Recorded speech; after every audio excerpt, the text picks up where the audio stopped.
This is the majestic Nile, the world's longest river, crucial to the survival of millions of people. The Nile is basically a life source for them. But now the river's existence is threatened like never before. Everywhere you walk, it's all plastic. We followed the polluted waters from the river's source. For the first time, we were revealed the full extent of plastic pollution across 5 countries. All of this, or large parts of it, could end up getting washed out straight down. And see how it's poisoning the fish in the water. That's plastic in the middle of nowhere. And the cows who graze along the banks. Oh, that is quite a big bit of plastic as well. Despite a widespread ban on plastics, we uncover a multi-million-dollar smuggling network and follow the international effort to stamp it out. Sometimes they will incite the workers to attack us. And we reveal exclusive new scientific research that shows just how serious the threat now is. Fish in the Nile have no choice but to eat plastic. And we urge the international community to take immediate action before it's too late. If we don't do anything to save the Nile is going to die.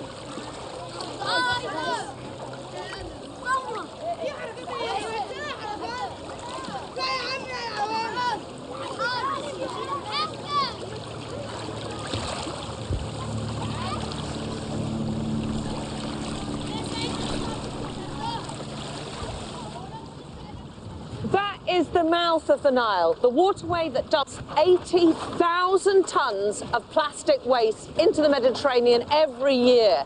And that toxic plastic in the world's oceans affects all our futures. It's an environmental catastrophe, and it begins more than 4,000 miles away at the source of the river that is the cradle of human civilization.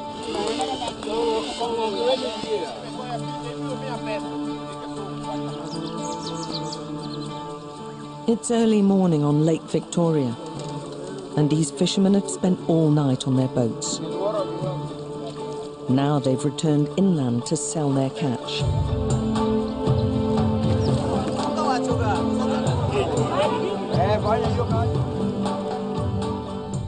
Victoria is Africa's largest lake and the second biggest in the world. Millions of people live on its shoreline, and they're wholly dependent on fishing for their livelihoods. And it's here on Victoria's northern shore that the River Nile starts the 4,000-mile journey to the Mediterranean Sea. The daily routine for these fishermen has changed little for thousands of years.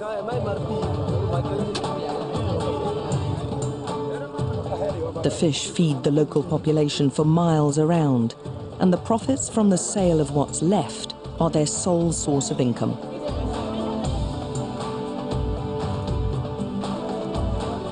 To an outsider like me, it looks like business is booming. Was this a good catch for them? It was a good catch. Quite good. So how much money will you make today, do you think? 3,000? 2,000? Between 4 people? The 4 people, and also the owner of the boat. But one man who's fished these waters since he was a boy fears for the future. The amount of fish has depleted completely. Far less, 100 times less than what I saw as a kid. This was an industry that kept these people going because children could go to school, You could see a lot of cattle in the villages because it was fish. From the money from the fish, you buy cattle or you have money to plow your farm. So there was food everywhere. People were healthier. Today, I don't see people as healthy as they were.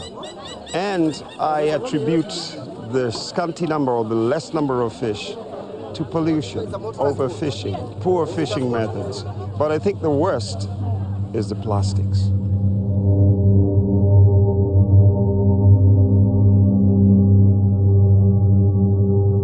Tom's home of Kisumu, Kenya's third largest city, is only a few miles to the north.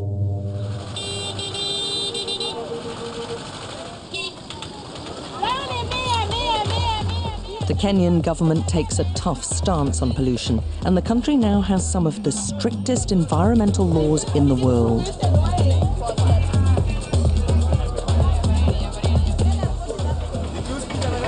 So Tom, do you feel proud to be a Kenyan?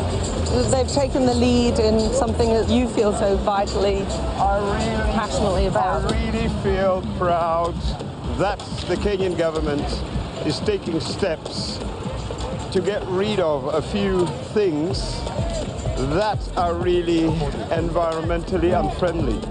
And in 2017, Kenya took the radical step of banning plastic bags altogether. These are the new bags that they're trying to use to replace the plastic bags. You can wash them, you can reuse them, and they wear very fast. And they're slightly environmentally friendly compared to the plastic bag. They're much better than the actual plastic bag. For all the progress made by his government, Tom is under no illusions about the scale of the problem that still remains. I think much more still supposed to be done. Because everywhere you walk, if you look down here, it's all plastic. Look at that. Those are tumblers. Yeah. Those are straws. Yeah. That tumbler costs 5 shillings. That straw is given free. And look at where it ends. Every day somebody comes up with a new product. But look at this. This is the worst. It's everywhere. That's an energy drink, they say. Who won't buy that at 30 shillings because it's an energy drink? That's water. Some of these companies sell this bottle of water at only 20 shillings. Once you're finished with it, it's down on the ground. So the plastic bags are a start, but... A start, but it's not everything. Much more has to be done about plastics because it's choking life. This will finally end up in a water body and choke life. Like many cities in the developing world, Kisumu has a severe problem with waste disposal. Here, most of the garbage, including tons of plastic every year, is washed into the sewers. And the sheer volume of waste generated means much of it will eventually spill over into the lake. Let's look at this system that they have here. Alex, truly, think of when it rains. These places get flooded. As you enter the lake, I have seen kilometer of plastic. Just like you're seeing it here, but a kilometer of it entering the Victoria Lake. And once it enters the lake, then it's spread even further. It's spread even farther into the open lake, and I believe there's a possibility that we're going to have a big plastic island.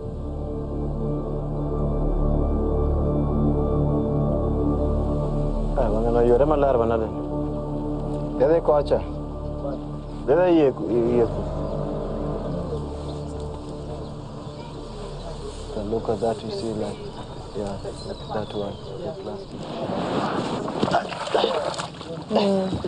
These are the things that are causing you problems. Yes, this is plastic bottles.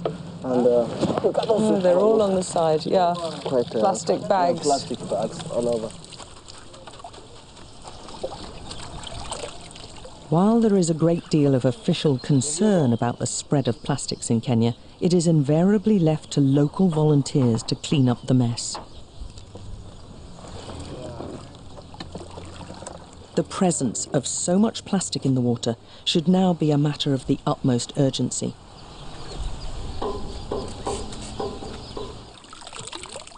Over time, this waste will degrade into almost invisible fragments known as microplastics.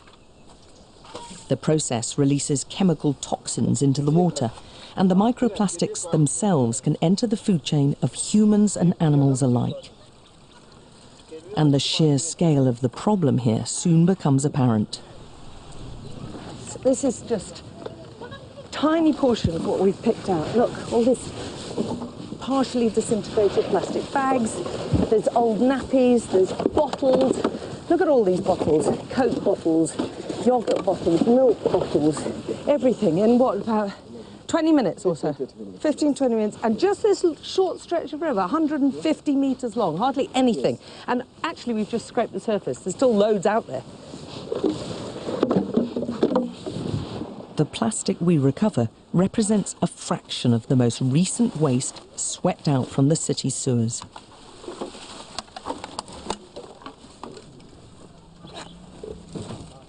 But what really worries the environmentalists and the fishermen here is the invisible legacy of decades of plastic pollution and the impact it's having on the lake's ecosystem.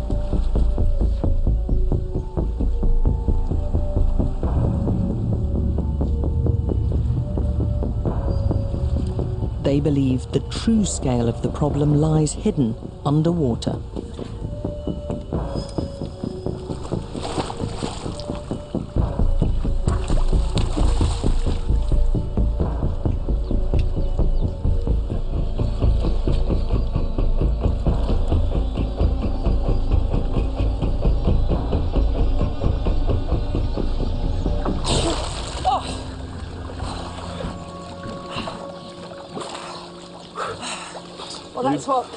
That's what the fish are up against. You don't even have to move far because no, you don't. we told you that this is going to be Plastic Island. Remember that this is a kilometer every day of rain. Look at that.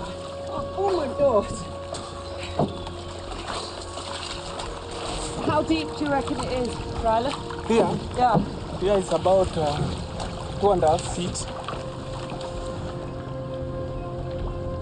I went down for fleeting second because I can't hold my breath and grabbed some. As soon as I put my hand down, there was plastic. Yes. Okay, let's go again. Visibility underwater is zero, but each time I go down, I can feel layers of plastic covering the bottom.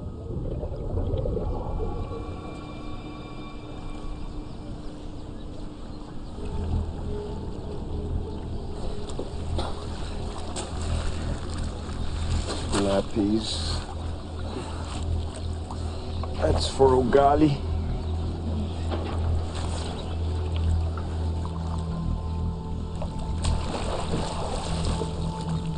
And so it goes on, all morning, collecting more and more rubbish after every dive.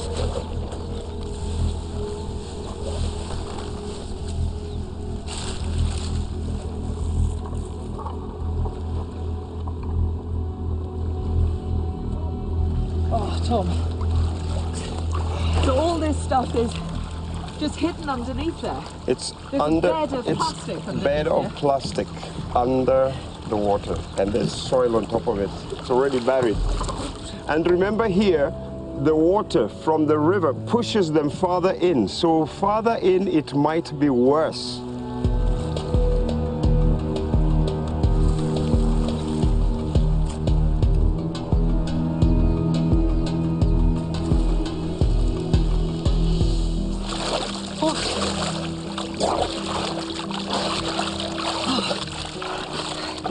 This is a 70,000 square kilometre lake.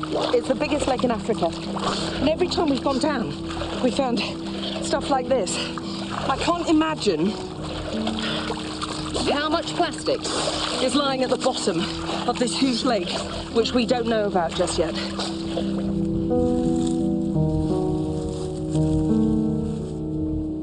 The full extent of plastic pollution in the lake was now becoming clearer. But while the local population are aware of the problem, there's very little research into the extent of the damage it's causing.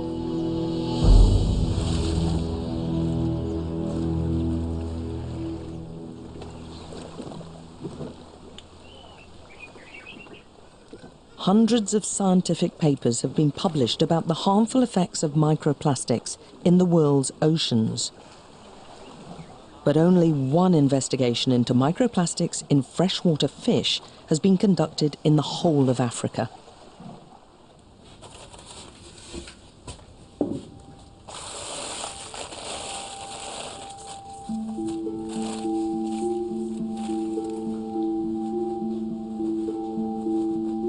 The research was carried out by Dr. Farhan Khan, a British scientist working in Denmark.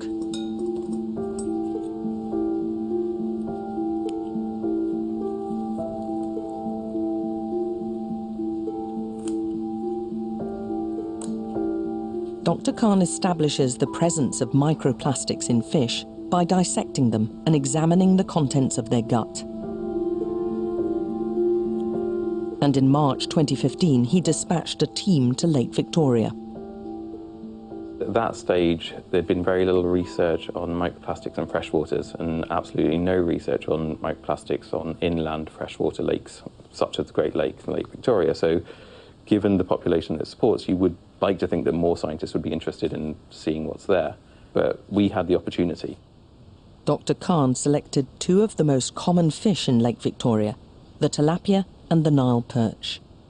Those two species in particular are really economically and ecologically important, and they are the food source of the local population. So honing on those species and looking at microplastic pollution in the guts of those species was really important to us. What we found was that the fish that we had bought from the harbour were eating microplastics, and the microplastics are being ingested, and we found of the fish that we dissected, approximately half of them were eating microplastics. Dr. Khan believes his discovery that fish in the lake are eating microplastics should be a matter of the gravest concern. If the plastic remains within the gut, then it might have an effect on the digestive physiology of the fish, by which I mean the fish's ability to take up nutrients. So having things in your gut that might impede your ingestion of what you need to survive, so the food that you're taking in. And therefore affect the growth or the size of it, right, or reproduction? All of those things, so growth definitely, size, and the potential to reproduce for that individual could all be impacted if they're just not taking enough energy from their food. It's definitely one of the crises facing the world right now. The only way that we're going to know more about it is to arm ourselves with more research.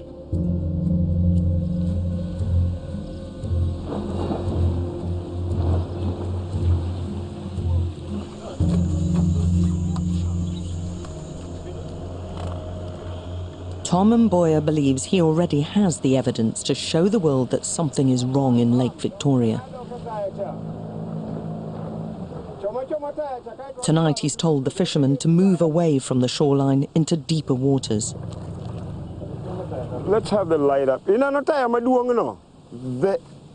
fish has been attracted to that light. So now they set the net. They have put an anchor down so that it's at a point. So they are presuming, or normally they presume, that the fish is now all around there. So maybe now they put the net and we'll watch as they do the game.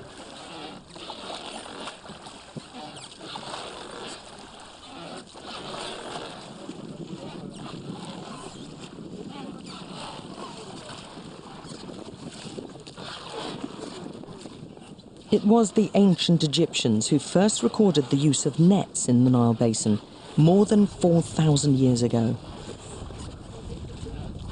But now many people are asking, for how much longer is this way of life sustainable? In 2018, the International Union for the Conservation of Nature warned that a staggering 76% of freshwater species in the region face extinction through a combination of overfishing, climate change, and above all, pollution.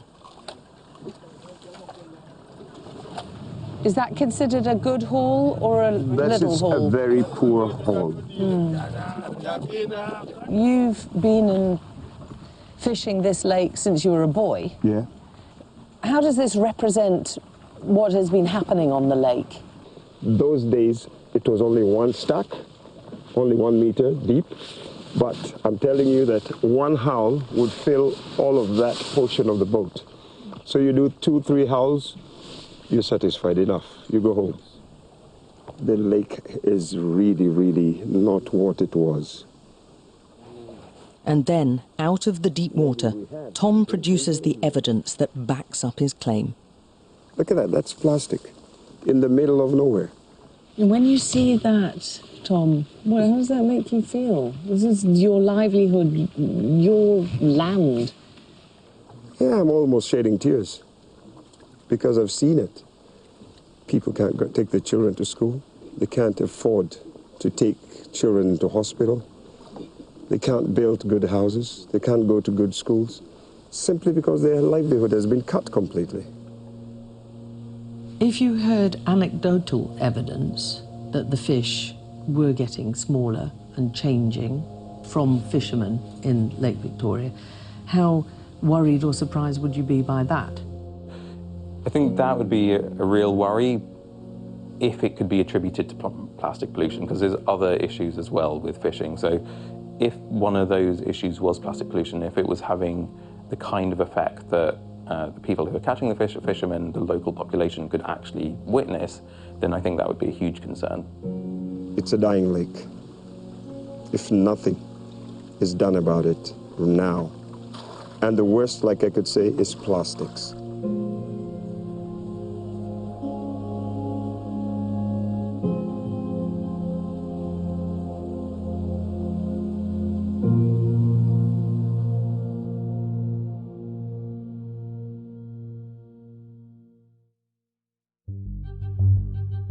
In the past few years, governments around the Nile Basin, including Ethiopia, South Sudan, Kenya and Uganda, have all banned the production and sale of plastic bags. But how effective is prohibition?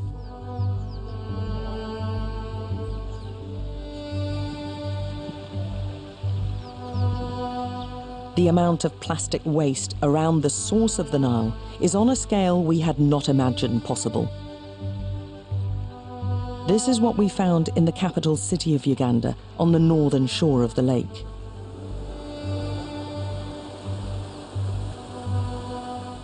This storm drain carries waste that accumulates throughout the city.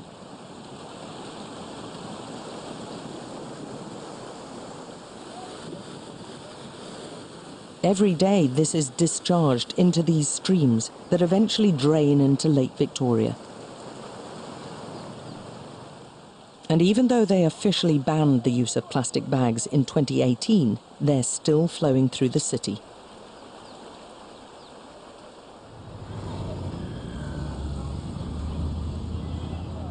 And here's why.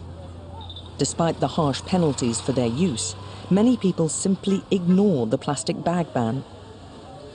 They are cheap and easy to use, so consumers prefer them to the expensive, environmentally friendlier alternatives. And now criminal gangs have moved in to meet the demand. The tough stance taken by countries in banning plastic bags has attracted widespread praise, not least from the United Nations. But that's not the whole story. We've uncovered evidence of a multi-million-dollar international smuggling ring, which threatens to undermine all the efforts to clean up Africa and with it the Nile.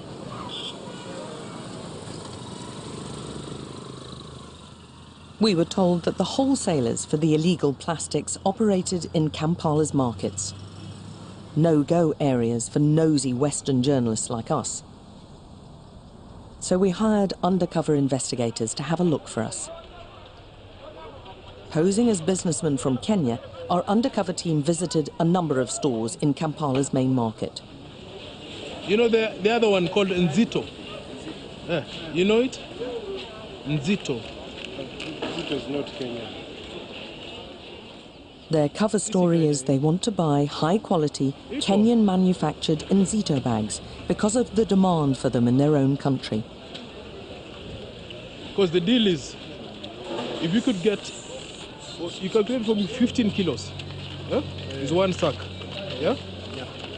So how much would...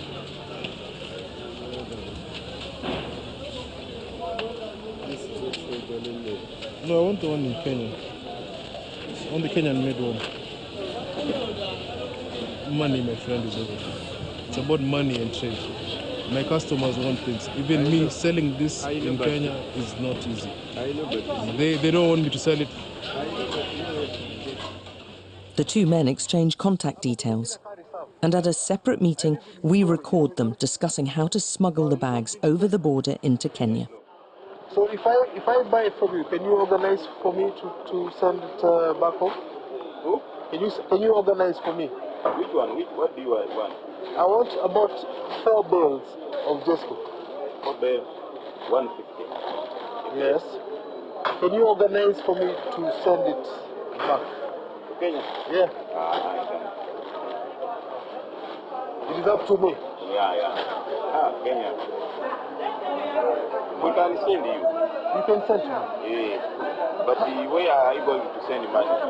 You send money, they will pay some to you. We decided not to run the risk of our undercover teams completing that deal and actually smuggling bags into Kenya because the penalties, if caught, are severe.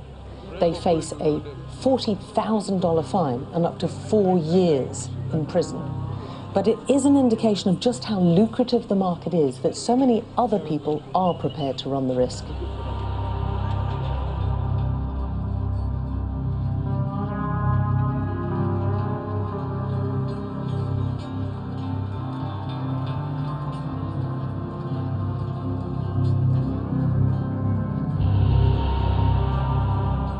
The next stage of our investigation took us to the back streets of Nairobi, Kenya's capital.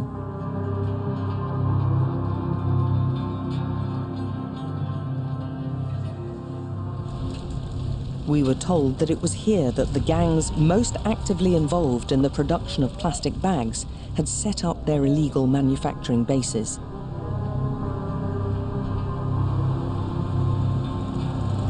This is a closed world, and it's all but impossible for outsiders to penetrate. So we turned to a specialist team of officers for help.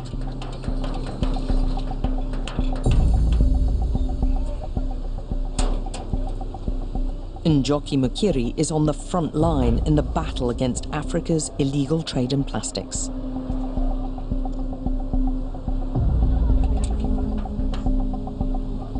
Her team are from Kenya's National Environment Management Authority, NEMA. This morning she's received a tip-off that this factory has been manufacturing plastic bags illegally. The lucrative trade has attracted heavy-duty criminals, so the team are accompanied by armed officers.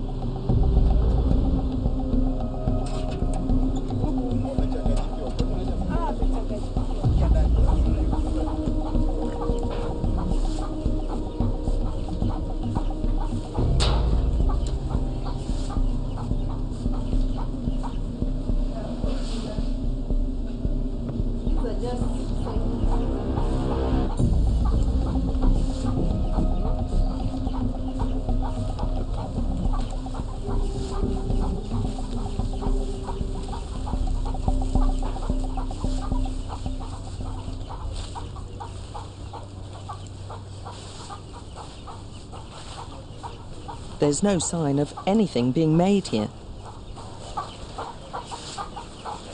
Instead, the team has uncovered a crime that they take equally seriously. There's a lot of plastic bags here. Oh my goodness. A large-scale operation that cleans up illegal plastic bags and puts them back into circulation.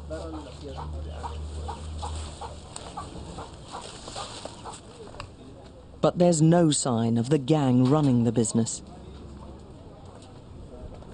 The good thing about these raids is that they're very high profile and they're intended to be so that everyone around gets the message that plastic bags are not allowed and will not be put up with. As we travel to the next raid, Njoki explains the sophistication of the criminal organizations that she's up against. It's like a cartel, it's like a network. They'll not just sell to anybody. They have their own people who will do the distribution. And the whole issue of doing raids, how dangerous is it for you and your workers? Well, it's very dangerous because there's a lot of resistance. Sometimes they will incite the workers to attack us. Have you been personally attacked? For me, no, but our police officers have been attacked severally. We've also had an incident where one of our informers was attacked and he had very deep cuts. Yeah. Do you worry when you're going into these situations? Definitely we do. Oh yeah, we do, always. Moving through the outskirts of Nairobi to our next target, Njoki reveals one of the biggest obstacles to her work: police corruption. They tend to know these people, they tend to know the companies that are doing this, and it becomes very difficult to enforce because they tip off. They tip them off. So what happens is that we are forced to do the raids in a very discreet way. We don't actually tell them where we are going.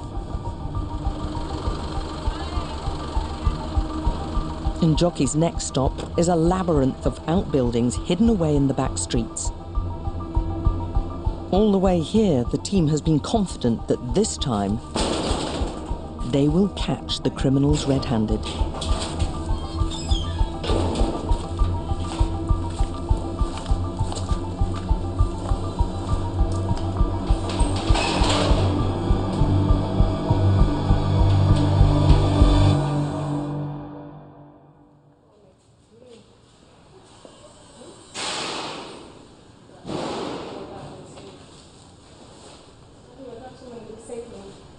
But it's not looking promising.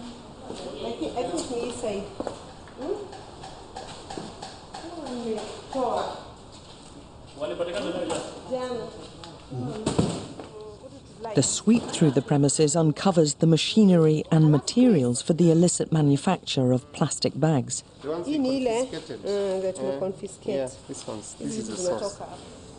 But the crooks behind the operation are nowhere to be found. But they have left behind one vital clue. Then 7 kilograms, 5 mogoka. What does that show? This is like this now tell you, it's like the receipt books. And then if you look at what we have written, then 5 bundles, 7 by 2. So total amount paid, 33,000. This shows what they were paid for the plastic bags. It's deeply frustrating for Njoki, and it looks as though her worst fears about corruption have been realised. Do you think there was some sort of police collusion or what? Maybe, most likely. From what we got is that the police were here yesterday. So what they do is that they'll come and they'll get a small tip and they will not report the matter to us. Money, you mean? Yeah, money, yes. Of course, they get some money and they'll not report to us. Because usually they will not prosecute plastic issues without us. So they must have maybe tipped them. Yeah. We have to come back. We cannot allow them to continue. We are first environmentalists, then law enforcers. So it is painful to see someone producing something which is banned, something which is hazardous to the environment. So it's like almost a personal fight because you feel that the environment has to be protected at all costs.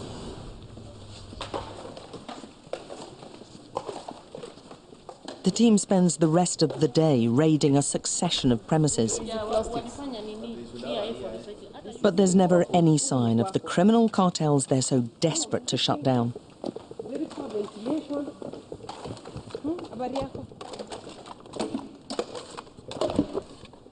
And while there's no faulting in Njoki's determination, we come away with a sense that a lack of resources and police corruption means that the odds are very much stacked against her.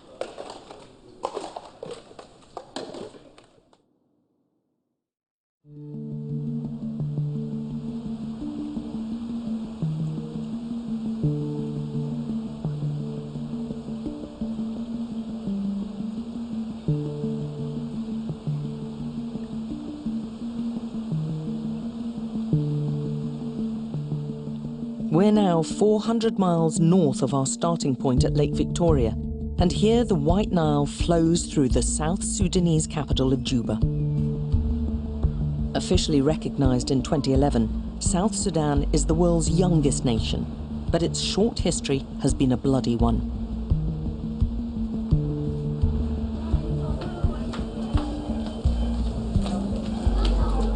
Civil war, ethnic conflict, famine and disease have cost millions of lives. And today, nearly 300,000 displaced people live in camps run by the United Nations.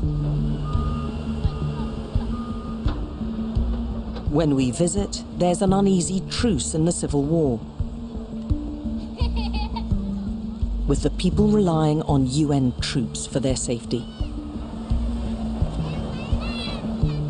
And their chances of survival are greatly enhanced by one material: plastic. Everywhere we've gone in Africa, we've seen the problems of plastic pollution, but the reality is stark. For millions of Africans, including those in this camp in South Sudan, this is actually a matter of life or death.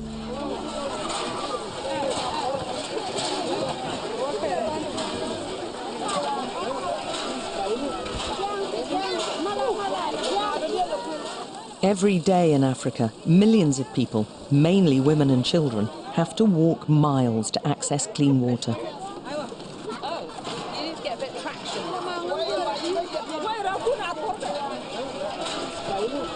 How many times a day do you do this? Often the only way to transport this precious commodity is in large plastic jerry cans like these, and then in smaller, more manageable bottles like this. And its life-saving properties don't end there. Almost the entire camp is constructed from one material. How important is the plastic sheeting for you? Say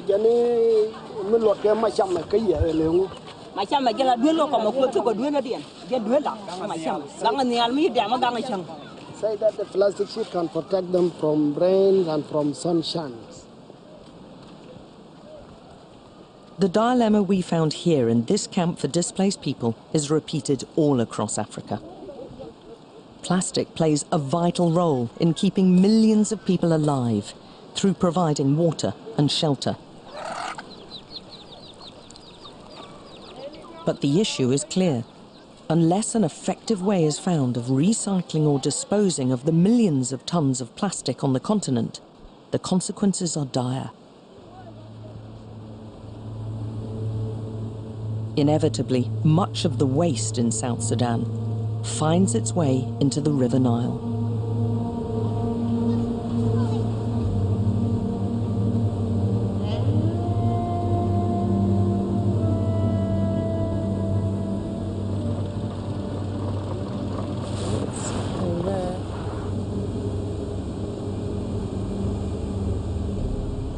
These are littered all along the river. We've literally only gone a few dozen meters, and we've seen dozens and dozens of these and other plastic waste.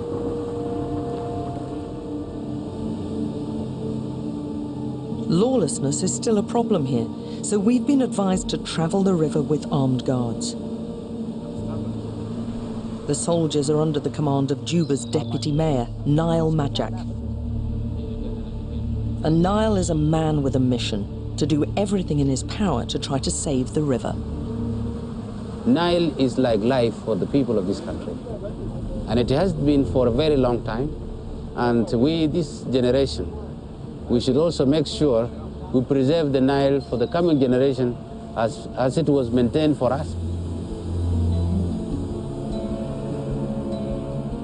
He is in no doubt what constitutes one of the greatest threats facing the region. During the rainy season, all this place will all be covered by the water bottle and the plastic bags. How big would you say the problem is? It's enormous. These things are piling up. And these are the most areas that are so beneficial to the people of South Sudan. All the fish, the fisheries are based in those areas. That's where we get a lot of fish. And areas that are being used for our cattle. These are the areas that are mostly affected. You see the plastic bag effect on the environment, and I feel that the Nile is shocking. the riches of the Nile is gone. When I say the Nile is shocking, the Nile is dying. After all, if we don't see it dying today, the Nile is going to die soon after us, if nothing is done now.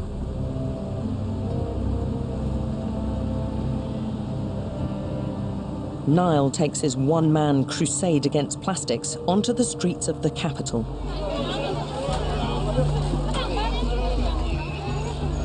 Plastic bags are banned in South Sudan, and today he's conducting one of his regular sweeps through Juba's main market. And he's delighted to find his message is getting through. This shopkeeper here is saying they no longer have plastic. They are using biodegradable, which is the replacement bag. Has he found it difficult giving up plastic?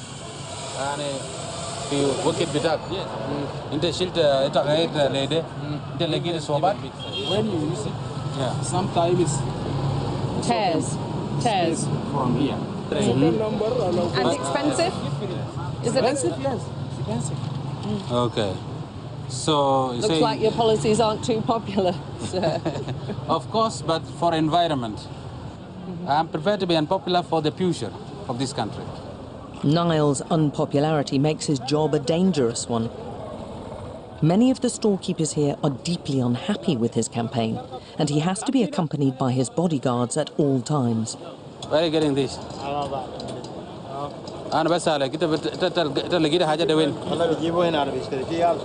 There are small children coming with this one in the bag, loaded fish on their bags. They sell it to them. I asked him whether he's out of his mind, because he actually would want to sell this one in front of me. Yeah, take that one. Thank you. This is now confiscated. It is a criminal activity, for that matter, and also lack of enforcement. And you're not going to let it slip, obviously. Yeah, no, you feel of course, very of course. determined to... I'm determined to make sure this plastic is gone out of this country. A few minutes later, Nile runs into one of the young couriers he was told about, who supply the stall holders. What do you have there? Butani. Okay. You are under arrest. You are under arrest. You are the one I'm looking for. Thank you.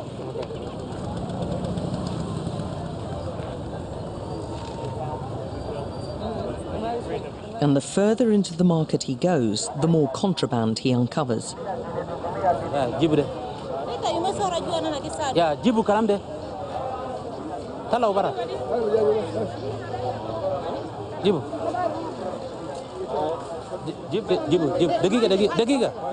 The woman begs to be left alone. Taking away her bags will deprive her of her only source of income.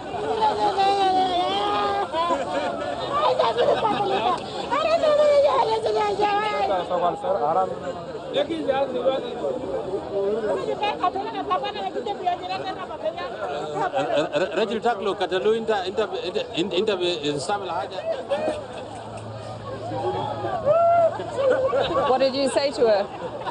What have you given her another chance? What do I do? Yeah. It's okay. My husband died, my mother. My husband died. Someone killed him. He's working a communication man. I have 2 children. Your 2 children. No, died. Can Catalubi shan plastic? Was it Catalubi shan it stammer plastic? No,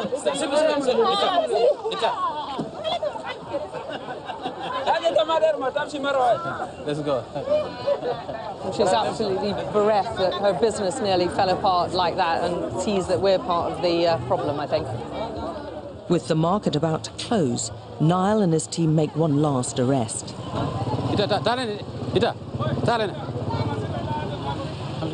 Another of the young couriers that supply the stall holders. And Ita, put back the head. Put back the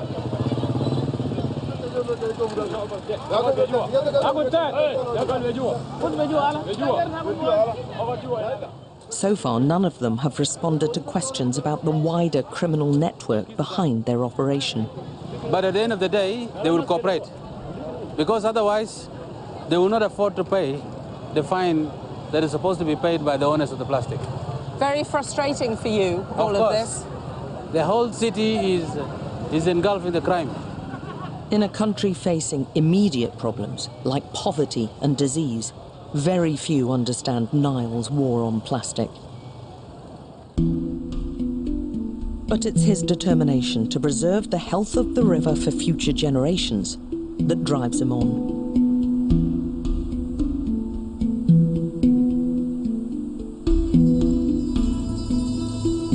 The people of South Sudan call the Nile here Bahr al-Jabal, the mountain river. For 600 miles, it flows through the heart of the country, past walls of high papyrus, reeds, and elephant grass.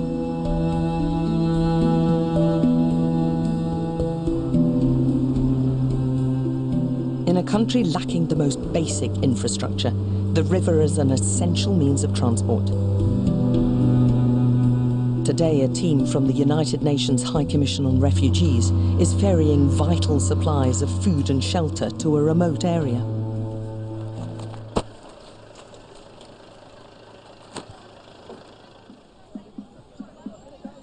During the Civil War, some of the fiercest fighting was in this part of the country, and thousands of people remain without homes and other basic necessities. These are vulnerable communities that we have identified who have no means to support themselves, who have been displaced due to the several wars in South Sudan and also conflict within their different areas. They're getting a blanket, a sleeping mat, a plastic sheet, also a solar lamp, and then they have soap and a few other items to help them. Without the river, the UN would find it almost impossible to carry out their relief work here. And Mala is under no illusion of the consequences to the people if the river's future is placed in jeopardy. They fish from the Nile, they use it for drinking water, for bathing, for their crops. I think that would be catastrophic for them if the Nile became polluted. And we do see signs of it.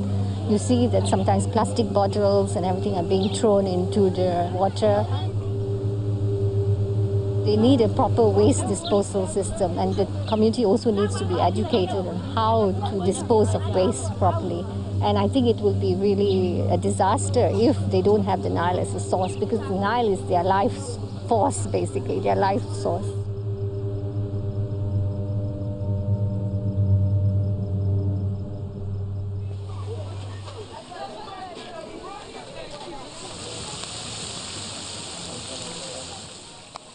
Away from the UN camp, there are signs everywhere of the people's reliance on the river to sustain them.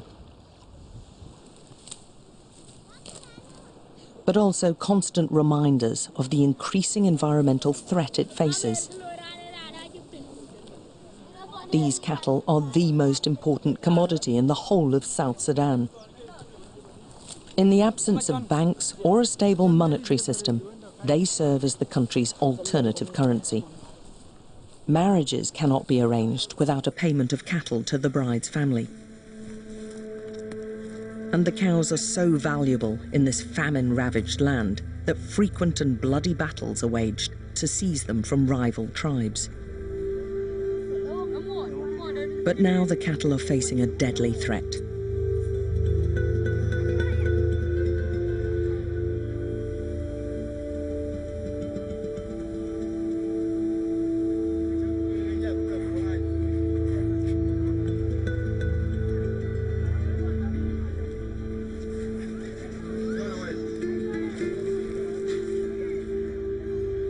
The ingestion of plastic leads to serious health problems for them. It blocks their stomachs, making it difficult to feed and digest properly. Their ability to yield milk efficiently is affected. If the obstruction is large enough, it can eventually lead to starvation. And increasingly, scientists are concerned that the leaching of toxins from plastics into cattle can find their way into the human food chain.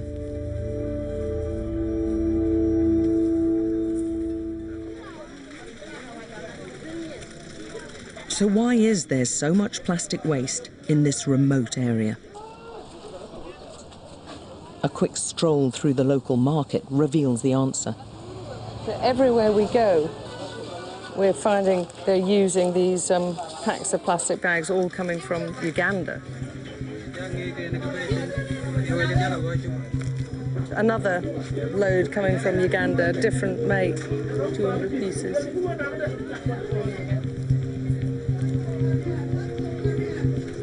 There's 900 bags there. And where are these from? Where do you think they're from? They're from Kenya. It just doesn't say where they're from. How much would you sell them for, though? If I wanted to buy them, how much would you sell them to me for? 400 for one pack. 400. Well, that shows how wide the network is. We found plastic bags from Uganda, from here in South Sudan, and also from Kenya.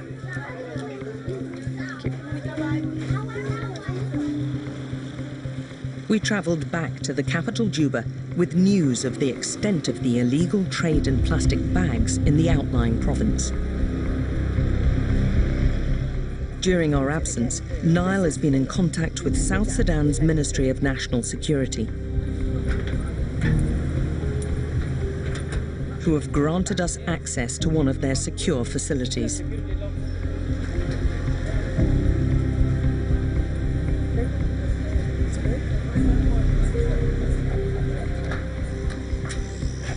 Whoa, okay, that's another big pile. Yes. Inside, we're able to reveal for the first time the sheer scale of the problem facing the country when it comes to illegal plastic. Where do we think these are from? Yes, these are coming from East African. That's East African countries. That is Uganda and Kenya. So made for dumping in South Sudan. They're mass-produced, aren't they? Yes, yes. Mass production for illegal smuggling into South Sudan. That is a lot of plastic bags. A lot of plastics, yes. How much do you estimate will be then? How much is it worth, do you think?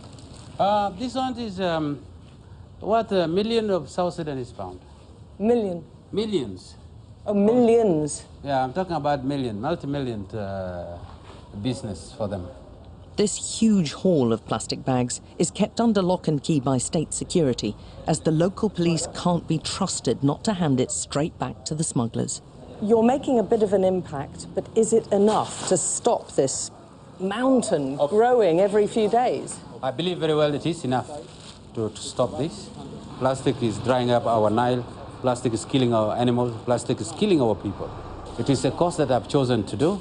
It is a cause that I think it is going to be beneficial for this country. Before we leave, Nile is keen to show us the final stages of the latest operation he's launched to clear his country of plastic.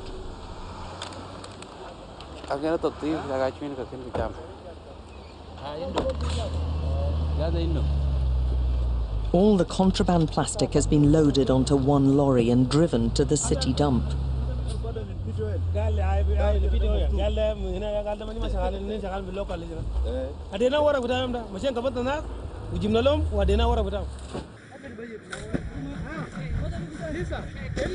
No.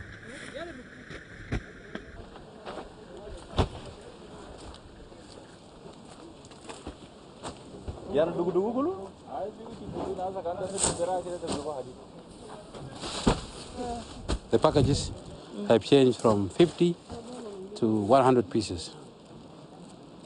So that means they also doubled the quantity, then they doubled their gain.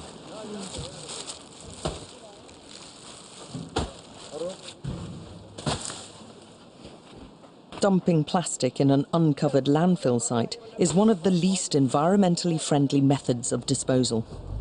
And we are totally unprepared for what happens next.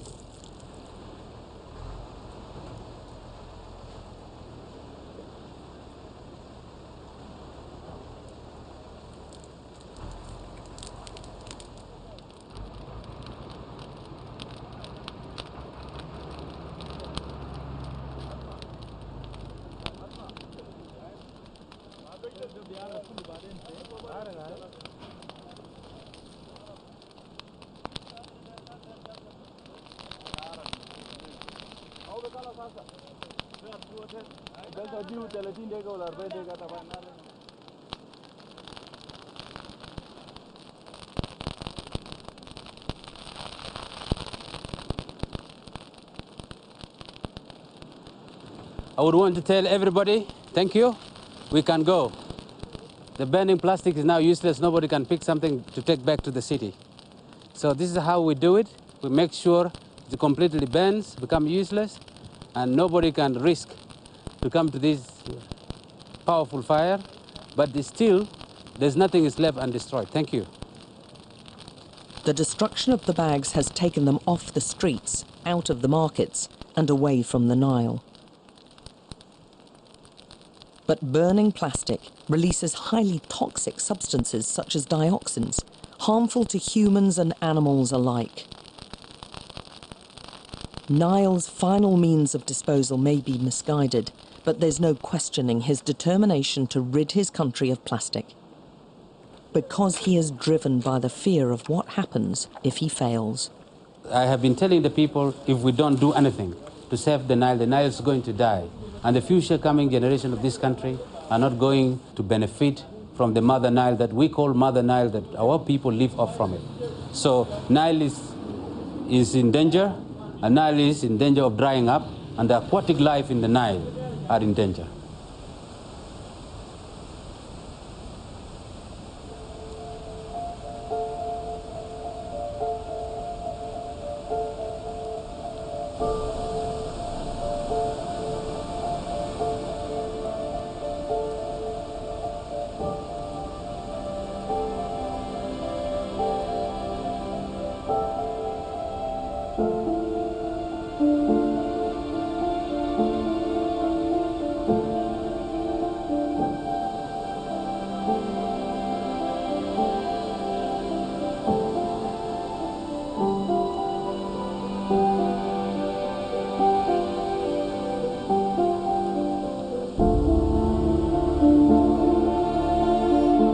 These are the Blue Nile Falls.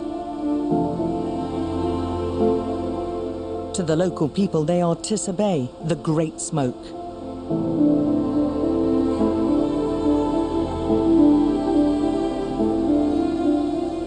The falls are in the upper reaches of the Blue Nile, which flows through Ethiopia, before joining its sister, the White Nile, here at Khartoum in Sudan. They then flow together as one northwards, through Egypt and out into the Mediterranean. The source of the Blue Nile is Lake Tana, the largest in Ethiopia. The region is famous for its bird life. And in 2015, it became a UNESCO Biosphere Reserve.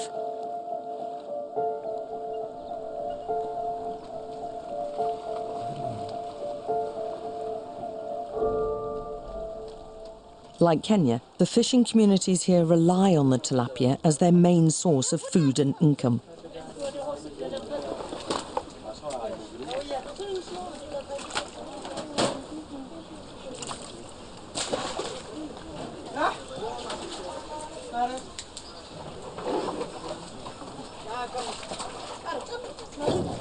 But once again, increased human activity is choking the life out of the entire ecosystem.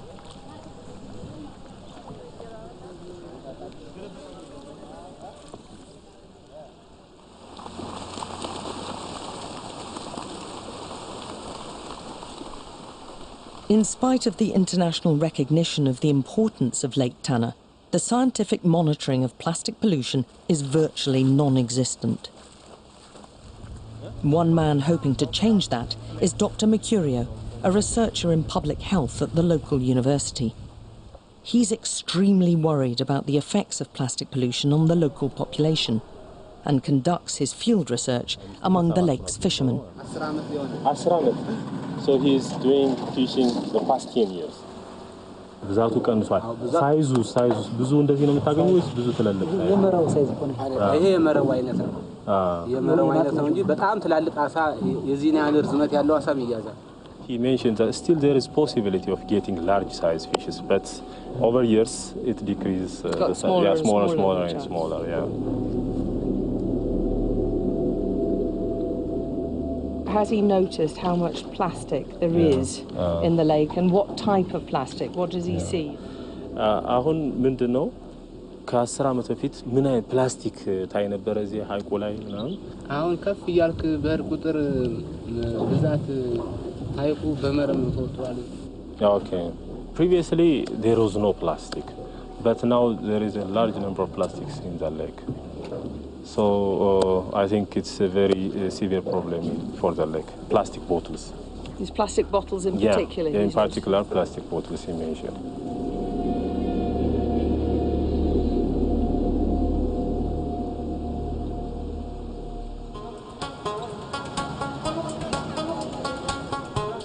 The largest city on Lake Tana is Bahia Dar on its southern shore. Like many urban areas in Africa, its population is increasing rapidly, and that means the infrastructure simply cannot cope. Much of the pollution found in the surrounding water flows out from the city's sewer system.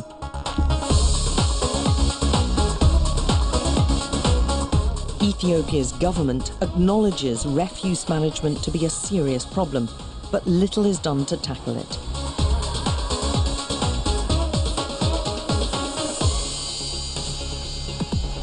Often, the easiest solution is to drive the waste out of town and dump it. Oh, you can hear very strong smell. The municipal rubbish tip outside the city is one of the largest in the whole of East Africa.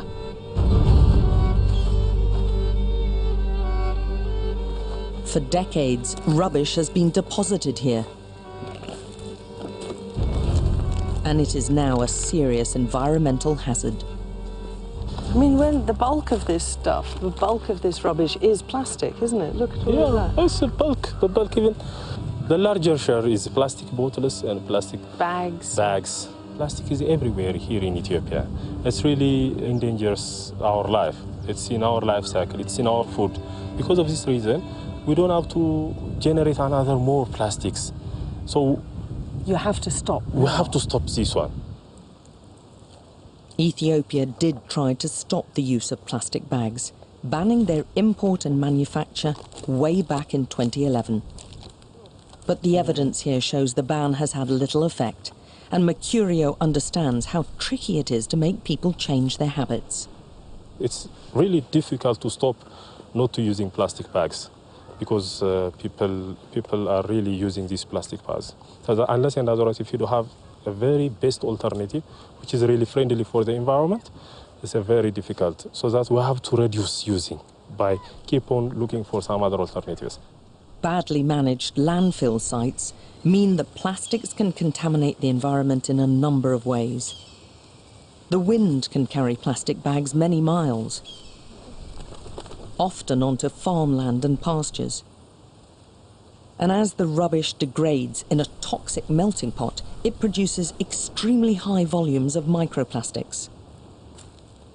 This concentration means that land contamination by microplastics is estimated to be up to 23 times greater than in the world's oceans.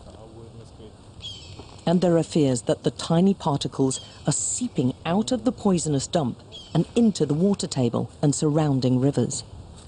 So you're worried about all of this being washed down into the valley. Tell me the reason why? Yeah, I'm just worried about this thing because there are some rivers over there. This new community entirely relies on this water. So that it directly washes all these plastic materials. So all of this, all of or this, large parts of it could end up getting washed out. Straight down. You see, there are also some cattle who are really drinking water from the river so that they can take these plastics inside. On top of that, they will use that water for different domestic activities, human beings, for washing, for drinking, for cooking. That's a pretty shocking thought. They don't realize that the problem is really happening on them.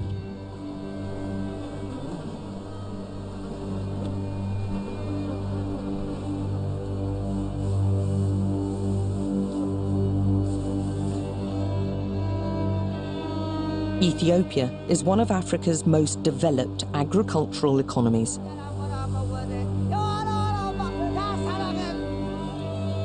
The rich waters of the Nile Basin allow the farmers to grow a wide variety of crops, including coffee, cotton and grains.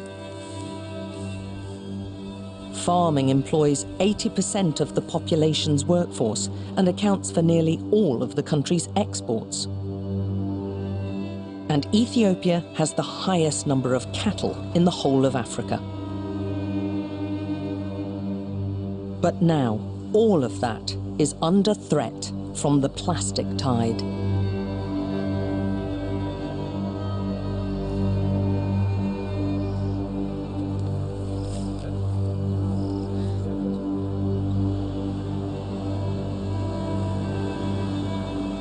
Gondar, one-time capital of Ethiopia, is now a thriving market town in the Nile region.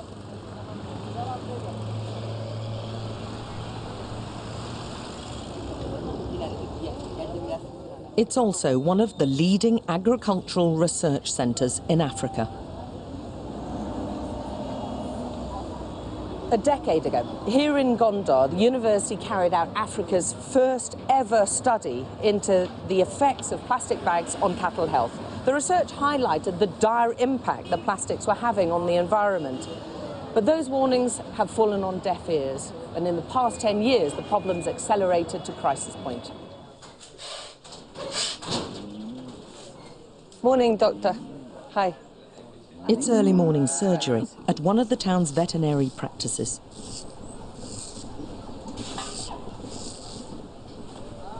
The first patient is very young and very nervous. For the head surgeon, Dr. Ashanafi Asefa, it is the start of an unwanted procedure that's becoming all too frequent. How many of these operations have you done, Doctor? Actually, it is more than 20. 20 this year? Yeah. How old is this cow, roughly? One year, actually. So it's just a very young cow. So we are incising now rumen. We have got the rumen now. Dr. Ashanafi has opened up the rumen, the part of the cow's stomach that starts the process of digestion.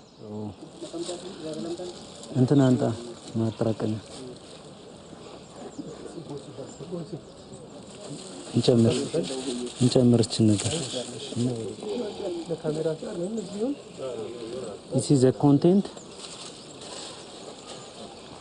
At the moment, just normal. Yeah. This one is normal. Mm-hmm. Yeah.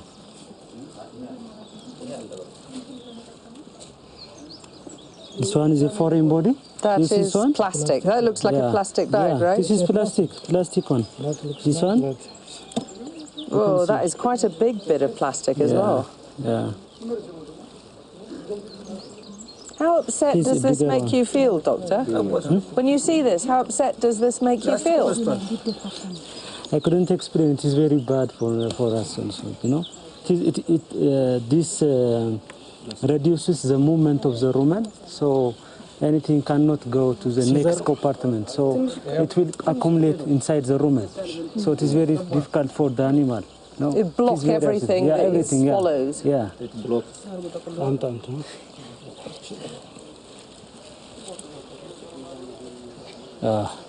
It's a very big one.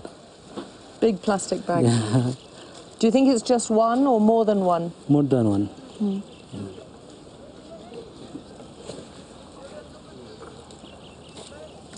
Oh, jeez. My goodness me. Yeah, it becomes hardened because of the movement of the rumen. It becomes, and because of the temperature of the rumen, it becomes like a rock, you know? Like a rock, stone. Yeah, a big stone. Yeah. No? Jeez, that is a huge bit. It's filling its whole belly virtually. Yeah.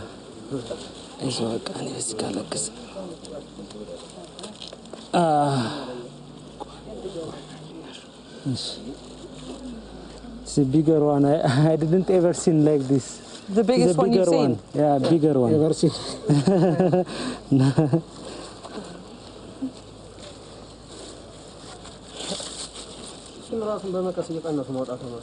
It's like a small baby inside the baby. Yeah.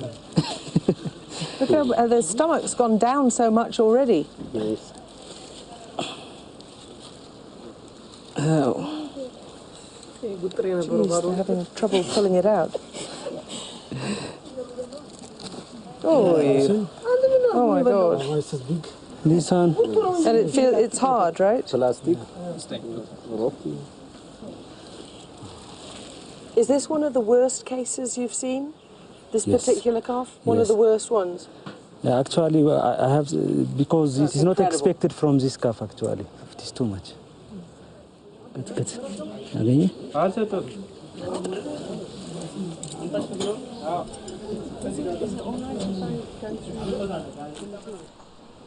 This is absolutely revolting. In amongst all of this is someone's plastic hairband. There's plastic bags, there's huge tangled web of plastic, which is some of it which has solidified, it's been in there. All this in a one-year-old calf. The vets are even surprised. And I think it's indicative of just how bad the problem is becoming and the sheer scale of it. It makes me very angry. Because it's something that could be avoided. Yeah. Yes. As you see, this is a big problem for us. So we should combat this problem. Since we don't have a good management of wastage disposal, everybody is dumping these plastic bags to the everywhere. So the animal will eat because of the shortage of the mineral. They will eat everything what they have got. So this is a problem. So in order to overcome these problems, we should have a good effort. But do you think the chances are that he'll be back again? Yeah, he will be back. He will be back. Because with more plastic inside him? Yeah, yeah.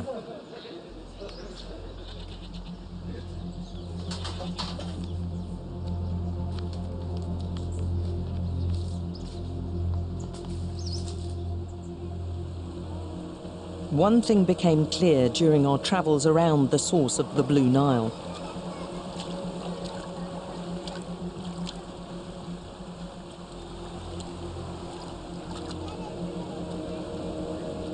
The problem of plastic pollution is not just confined to the big towns and their suburbs. Everywhere we've gone in Ethiopia, everywhere, every lake, every waterway, every grazing area, every irrigation channel, which is vital to the cultivation of crops, we've found plastic. The seriousness of this problem cannot be overestimated. Drastic action needs to be taken, and now.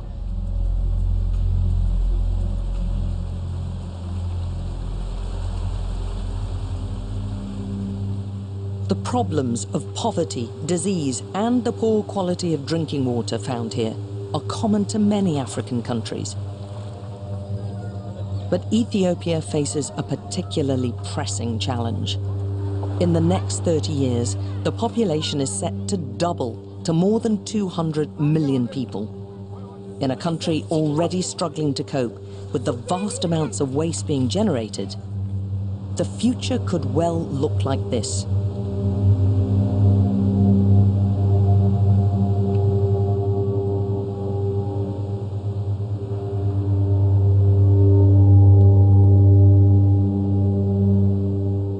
Large areas of a once fertile river basin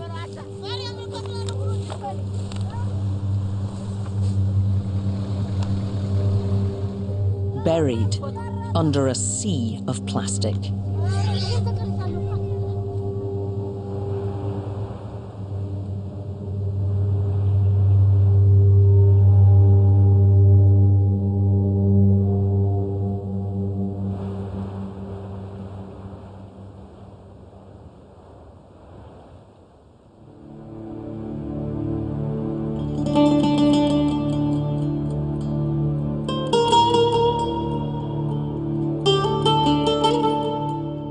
"5,000 years ago, the first of ancient Egypt's ruling dynasties emerged along the fertile banks of the River Nile.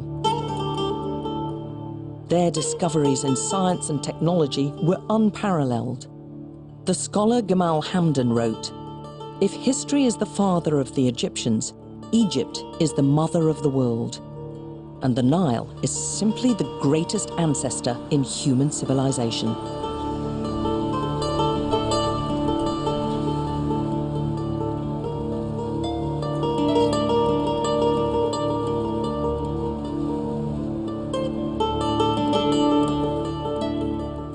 The length of the Nile in Egypt is more than 900 miles. And in a land that's mostly desert, the majority of the country's population is found along its banks. And the river is the main source of farmland, fishing, and drinking water.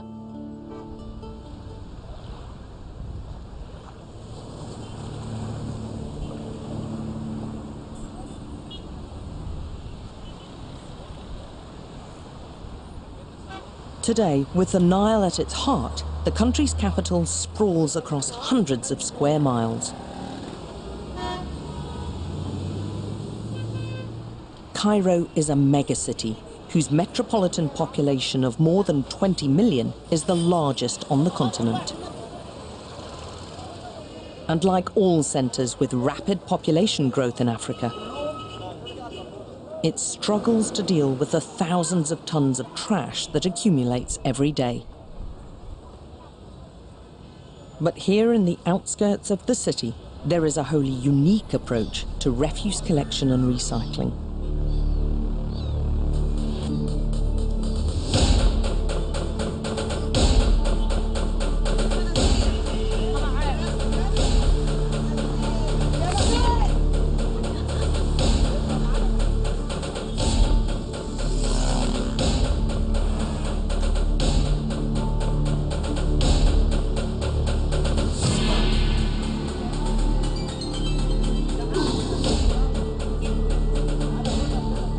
This is Mokatam, the heart of Cairo's refuse collection centre.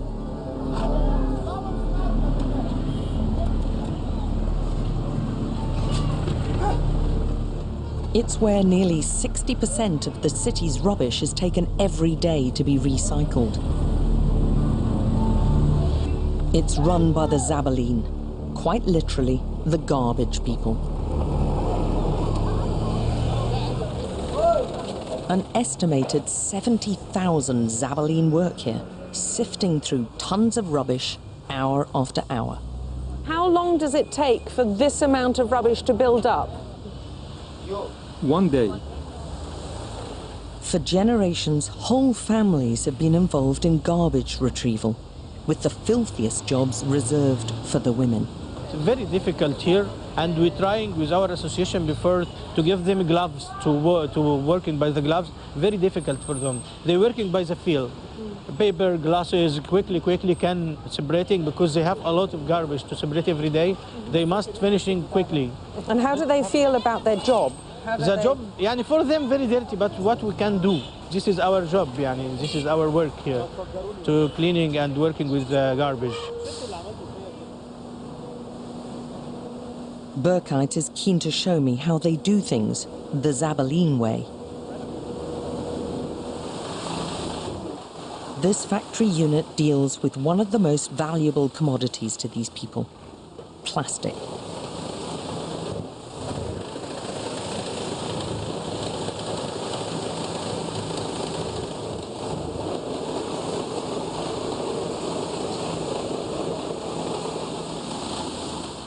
This machine grinds the hard plastic into tiny fragments.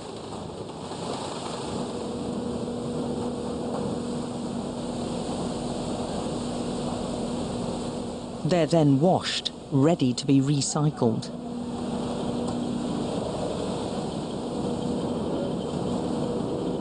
Here in the slums of Cairo, amongst some of the poorest people on the planet, we find an example for the rest of the world. An efficient, ecologically friendly process in which absolutely nothing goes to waste.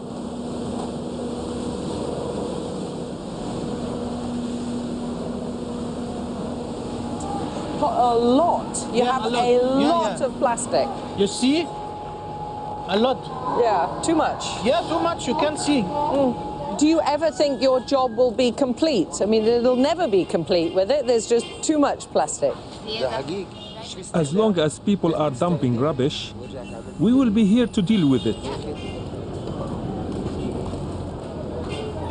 Look at this, there's another load coming in. It just keeps on coming. They never give up. It's just constantly arriving all the time.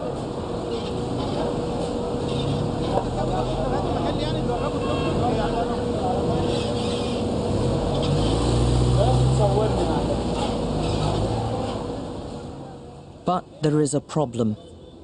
The Egyptian population is growing so quickly that the president says the threat is as serious as terrorism. And although private companies are now involved in the waste management business, the main burden falls on the Zabaleen, who are now struggling to cope.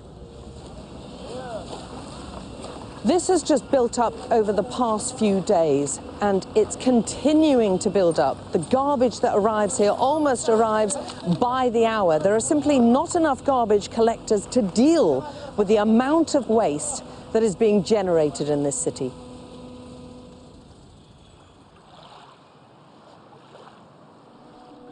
As a result, vast amounts of rubbish end up here. There's no question that the waters of the Nile in Cairo are heavily polluted. But the authorities and the ruling military dictatorship don't take kindly to criticism of the river, and have even imprisoned people who've questioned the quality of the water here.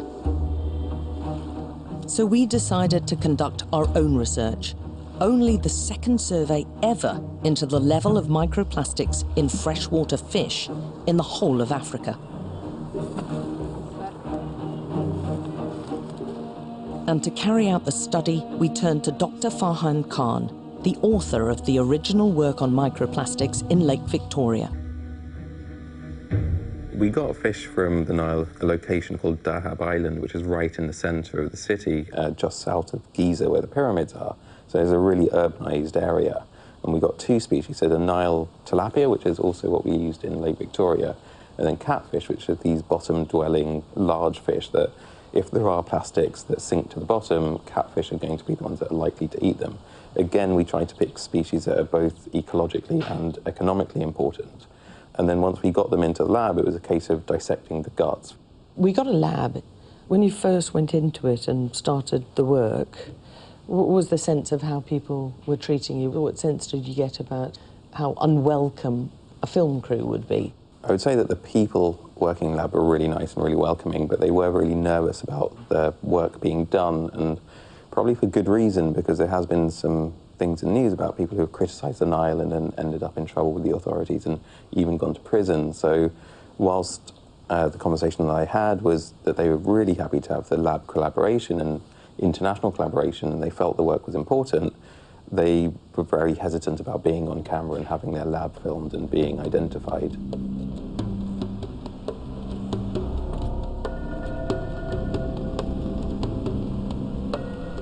While Dr. Khan conducted his work in the laboratory, we continued to explore the extent of plastic pollution around Cairo. The outskirts of the city are surrounded by thousands of small holdings, growing a variety of subsistence crops, including rice, wheat, and vegetables.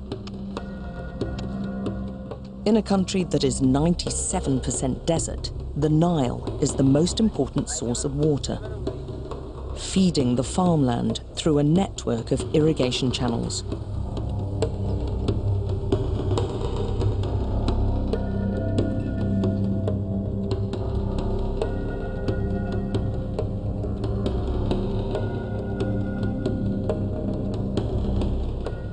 This could well be the future nightmare scenario for all urban areas the length of the river. It's caused by an increasing population and the lack of any effective waste management. That's led to entire waterways being clogged, and it'll have a devastating impact on agriculture, fish, and on the livelihoods of millions of people. لما يكون الفلاح منه عطشان ومفيش جنبيه ميه I remember the time when, if you were thirsty, you just put your hand in and drank the water straight from the stream. Unimaginable now. Impossible. Even the cattle won't drink. Every day, about 2 tons of trash gets dumped in the waters around here. The plastic now clogs the canals and we can't get water. The women and children have to travel and fetch it by hand. What do you think is the biggest problem that you have? It's the garbage and plastic, because insects latch onto the plastic, and when we walk in the water, these worms infect us. What about the effect on their livestock and their plants? The water is filthy because people throw a lot of things in and a lot of plastics, and this is not good for the animals and also for the crops they eat. Some of the animals do not want to eat them because of the sting.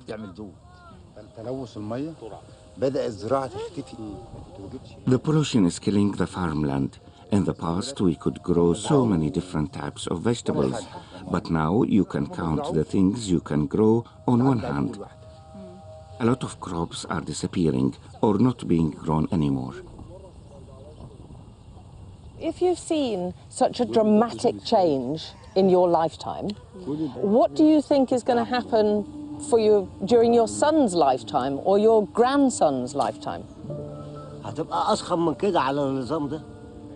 If this carries on, there won't be anything left for our children.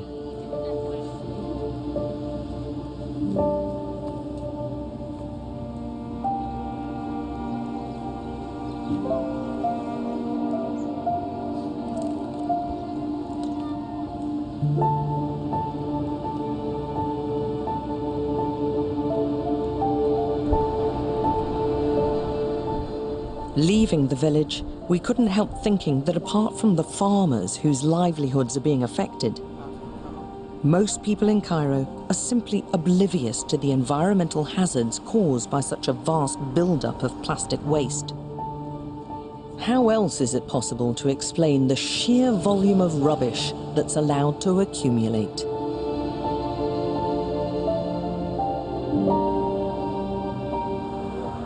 This is just one of hundreds of small tributaries of the Nile here in Egypt. And look at it, it's absolutely choked with waste. It's easy to understand, looking at this, how thousands of tons of plastic pollution ends up getting swept into the Mediterranean every year. And one thing's clear, if we cannot sort out the world's rivers, how on earth are we going to save the world's oceans?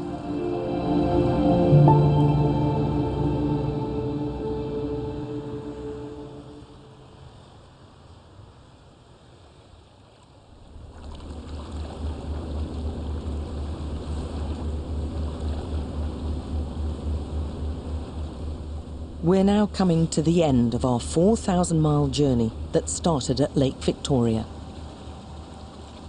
This is Al Rashid, the last major town on the river, and as far as we're allowed to go.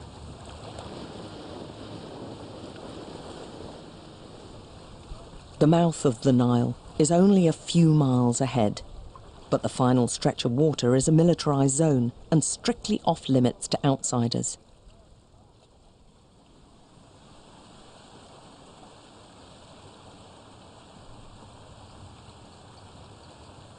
By now, we're used to seeing pollution along the Nile, but the sight of so much plastic destined to wash straight into the Mediterranean is still deeply upsetting. This cafe is frequented by the local fishermen who rely on the river for their livelihood.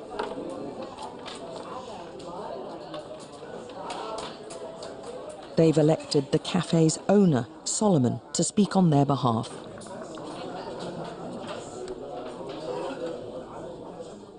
Like the farmers we visited outside Cairo, Solomon explains they're fearful about the impact of plastic pollution. It affects our livelihoods, the fishing, it harms the fish we are catching. It poisons our drinking water, and it can make us feel ill. What do you think you can do about it? We should tell each other, don't throw things in the Nile. Even the fishermen, they have to mend their ways. Is there a limit to how much you can do on your own? And how frustrated do you feel about it? I do get frustrated that no matter what I do personally, it's so hard to change people's habits. But people have bigger problems in their everyday life, of just getting by. They don't understand the damage they do by chucking stuff away. That's why education needs to come in. They need to understand what's happening to the environment. Whose responsibility do you think it is to clean the Nile? Everyone. You, him, everyone. Who thinks we should be doing, all of us should be doing something to keep the Nile clean? Yeah. This is a no-brainer.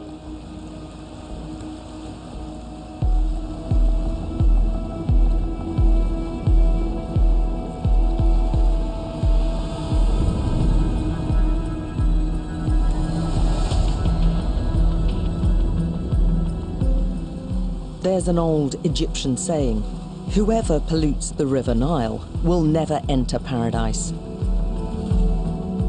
But by now it's clear the problems facing the river affect not just individual countries, but the whole world.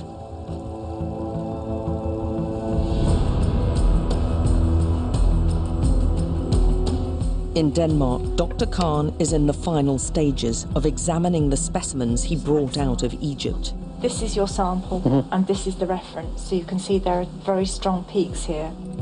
The machine analyzes the chemical makeup of the microplastic found in the gut of the fish. This is a spectrum of polyethylene, transparent polyethylene, something like this bag here, and it's got no colouring material and no filler in it.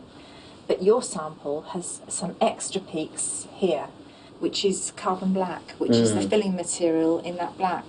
I'm 100% sure that it is polyethylene, low-density polyethylene.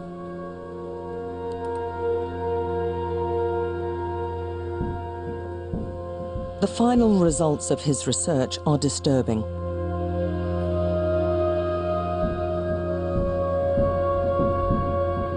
Of all the fish he dissected, 76% contained microplastics of varying sizes.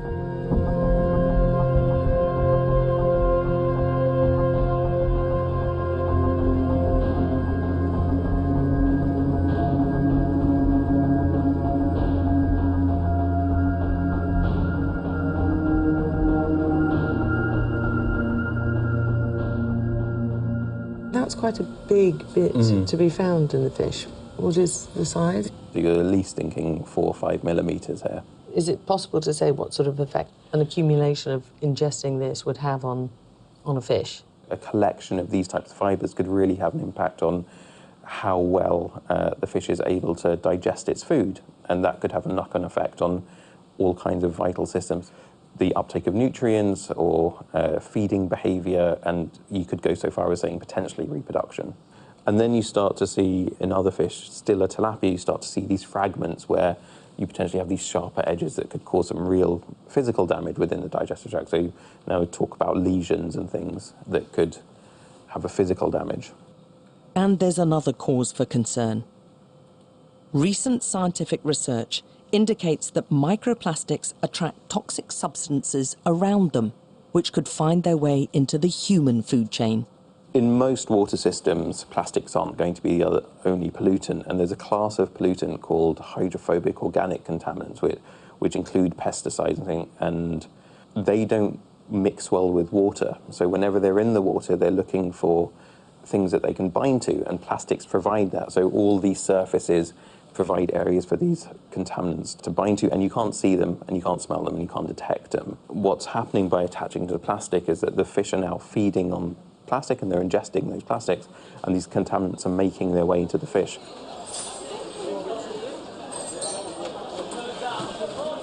The implications for the people of Cairo are deeply worrying.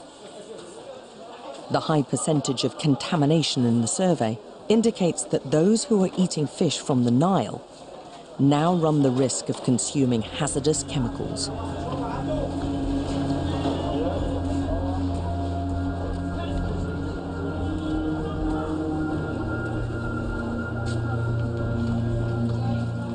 And Dr. Khan's warning is not just confined to the people of Egypt.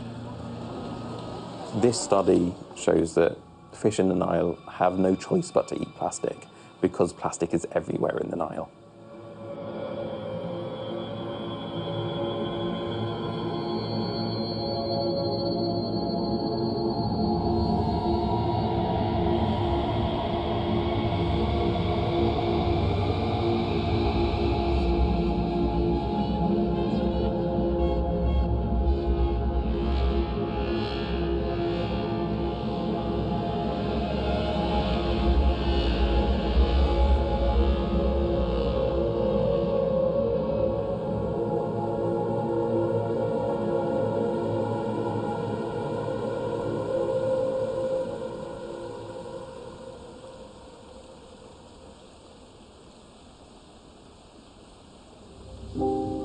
Dr. Khan's shocking conclusion is in keeping with everything we've discovered in the course of our journey.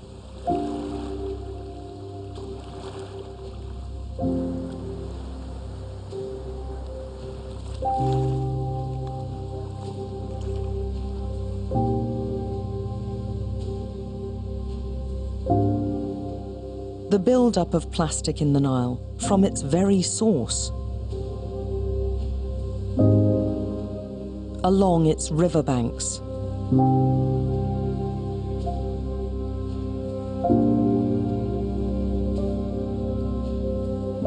and its cities, has the potential to devastate the ecosystem of an entire continent, driving millions of people away from their natural habitat.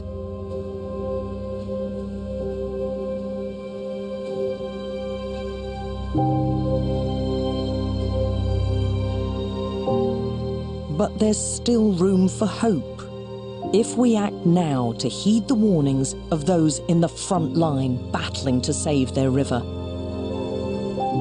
My greatest fear is that a whole industry is going to die, and with it quite a number of people, because without money, no life. Without food, no life. There needs to be full support given to those fighting for a better future.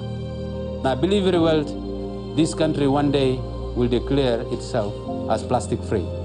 So we better work hard to make sure we are responsible citizens, we are responsible global citizens to help the people get out of this pandemic of plastic.